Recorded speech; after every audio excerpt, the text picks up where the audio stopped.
Udah on nih. Assalamualaikum warahmatullahi wabarakatuh. Shalom, Om Swastiastu, Namo Buddhaya, salam kebajikan, salam sejahtera bagi kita semua. Perkenalkan, saya Mahdelena Samosir.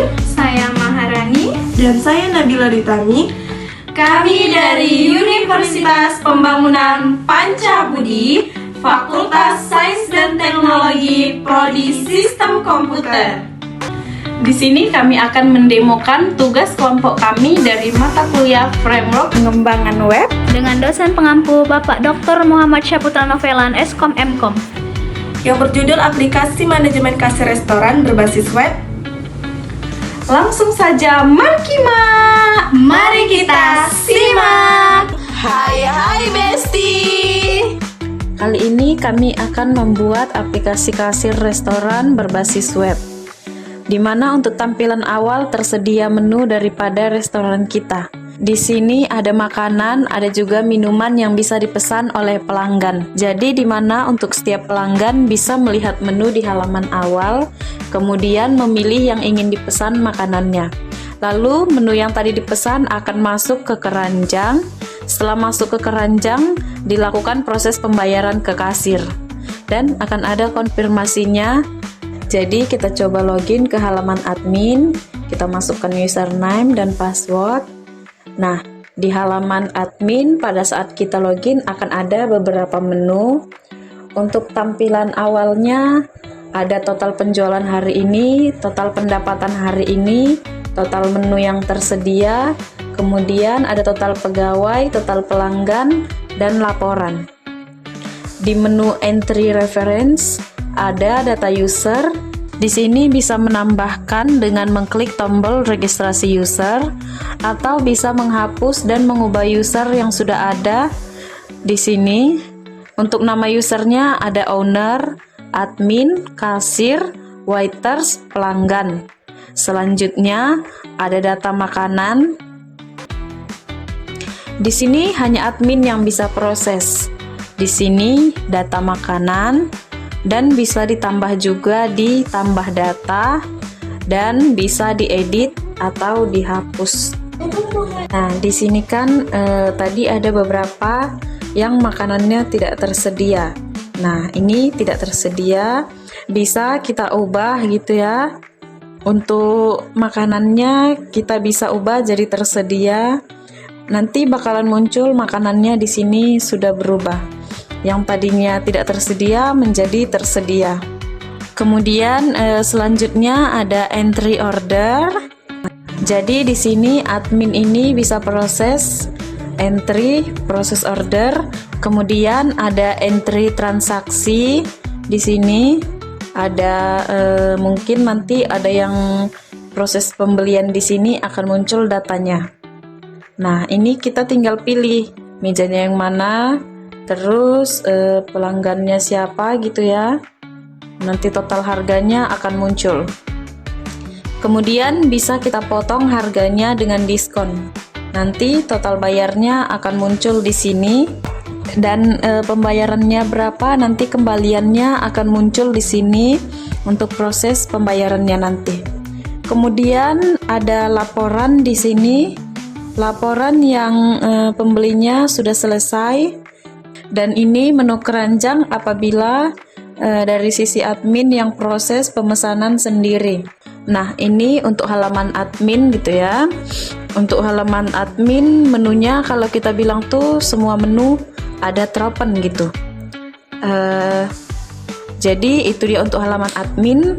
Kemudian kita coba login sebagai kasir di sini. Kita coba login ya sebagai kasir. Nah, kita masukkan username dan password.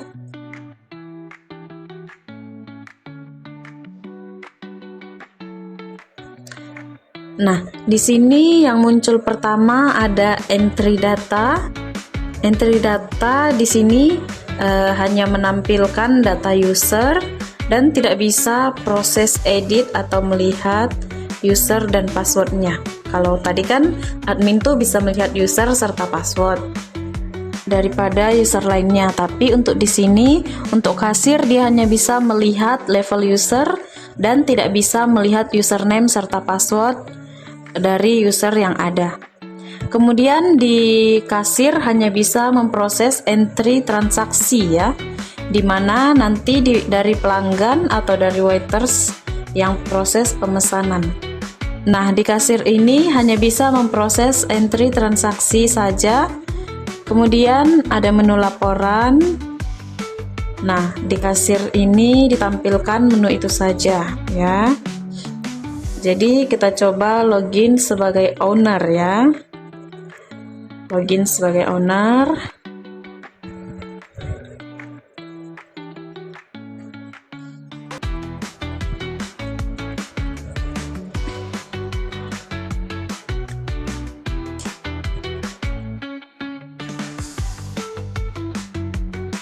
Untuk tampilan owner pada saat kita login, di sini hanya menampilkan total penjualan ya, total pendapatan, total menu, total pegawai, pelanggan, dan laporan.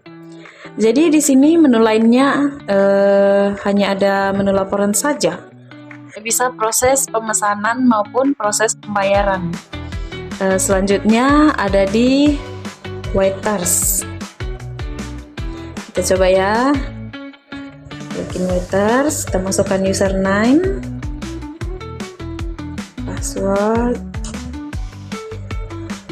Untuk waiters sendiri di sini hampir mirip seperti kasir ya. Tapi ini entry data yang tadi seperti kasir. Tapi bedanya di waiters ini dia hanya bisa proses order atau entry order gitu. Dia tidak bisa memproses pembayaran di waiters ini. Dan hanya menu laporan seperti itu. Jadi terakhir kita pelanggan ya.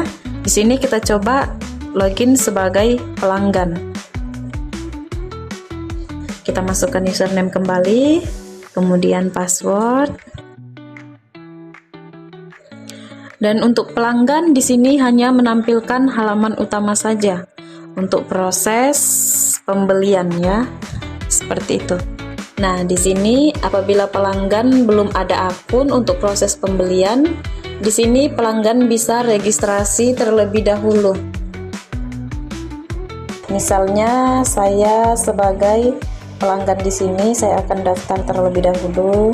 Saya isi nama lengkap saya misalnya.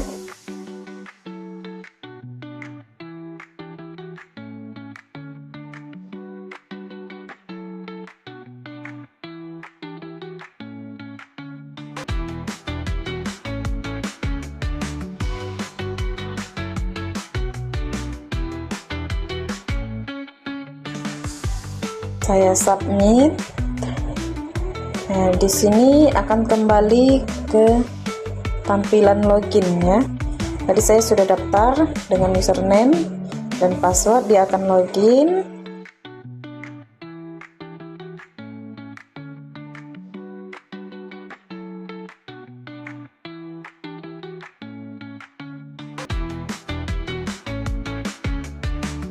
Di sini ada keterangan berhasil ya untuk registrasi dan sudah berhasil login juga.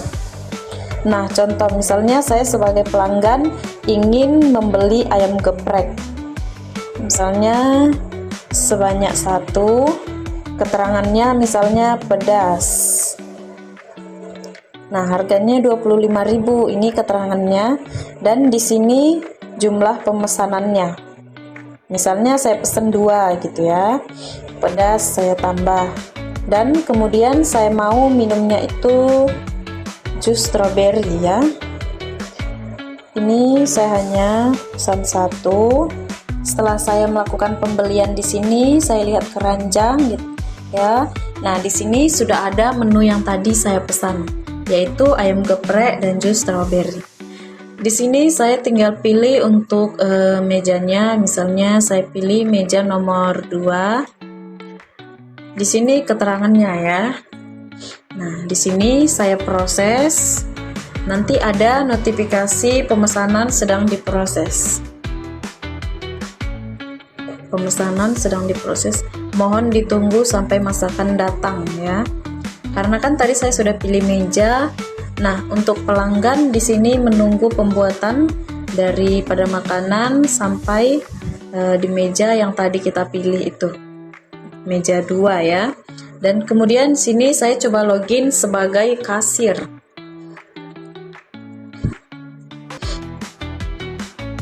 Masukkan username kembali, password.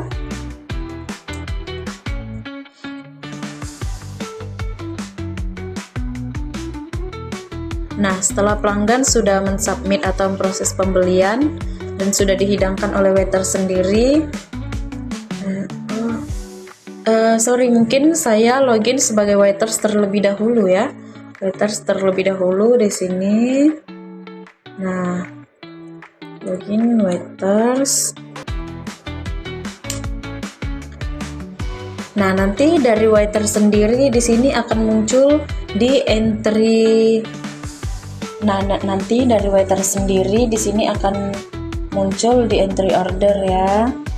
Di sini waiters akan memproses pembelinya gitu. Maka dari sisi waiters di sini akan memproses pembelinya ya. Nah, jadi dari sisi waiter sudah memproses. Nah, di sini tugasnya kasir adalah memproses ya. Di sini meja 2 memproses pembayaran. Jadi sudah dapat makanannya dan dari kasir akan memproses pembayaran. Di sini kita akan lihat ya di meja 2 tadi orderannya. Terus mejanya, tanggal pemesanannya berapa, dan di sini ada keterangannya juga.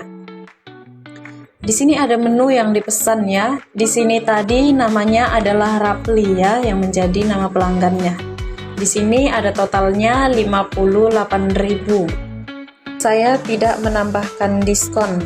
Misalnya total harganya tetap 50.000.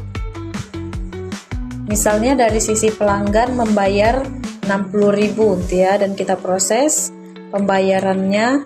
Di sini nanti transaksinya berhasil, dimana dari sisi keterangan di sini berarti dari pelanggan sudah membayar yang dipesan ya. Dan di sini kita bisa print struknya ya. Nah, misalnya dari sisi pelanggan membayar 60.000 ya, dan kita proses pembayarannya. Di sini nanti transaksi berhasil, di mana dari sisi keterangan di sini berarti dari pelanggan sudah membayar yang dipesan ya. Di sini kita bisa print struknya. Contoh struknya seperti ini.